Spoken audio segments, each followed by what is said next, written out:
So hey guys, today we're gonna have a look on how to make this fire. So let's delete everything and let's just hit Shift A, add a UV sphere and auto smooth. Now come to object and then quick effects and quick smoke. Okay, so it will add a quick smoke into this. Go to X-axis, scale it up accordingly to your desired results. If it's big smoke or you want to make a big fire, then it's gonna be big. But for now, it's gonna be smaller, and I love that one. So yeah, now go to physics tab and expand this window a little bit. Select the sphere because we need to change some settings. Sphere, and then come to flow source and change the surface emission to 1. It will be better. And then scroll down a little bit to texture and turn the texture on, and then go to texture tab and then hit new, change the image to clouds, and then come to the colors and change the colors contrast to something like 5, and also the size to 0.1.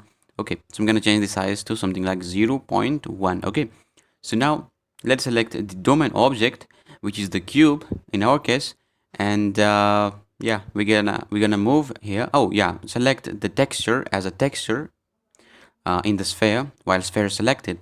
And now it's time to change some other settings in the domain. So let's select the domain. We will change the resolution later on, but for now we're gonna click adaptive domain and then come to fire. We're gonna change reaction speed to something like 0.5, and then vorticity to something like 0.1, and change the type to all and turn on is resumable.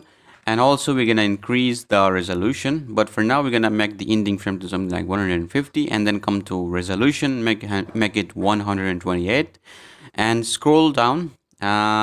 Before changing anything, we're gonna change the flow type to fire while sphere is selected, then select the domain and hit back. It might take a while, but let's just wait for it. Yeah, it's done now. So as you can see, we got some amazing fire. It can get much realistic than these if you increase the resolution to something like 256, but we just made it to 128. So now it's time to material, and it's time to give material. So change the rendering to cycles because it works in cycles. Make another, split another window and change it to shader editor. And we already have a material for the domain object. So let's just zoom in. And now what we're gonna add, we are gonna add an attribute node. Search for this and we're gonna get the attribute node. Type in hit, connect it to emission strength and type hit. And yeah, and then also we're gonna increase the black body intensity. Search for color ramp. We're gonna add color ramp into that one.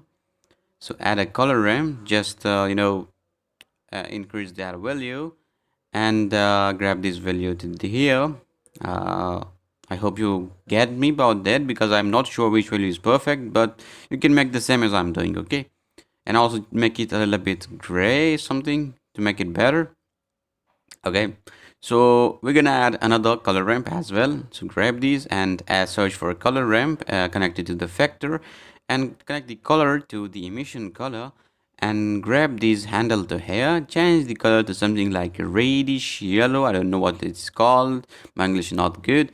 So I'm gonna make it something like very dark, something like a fire.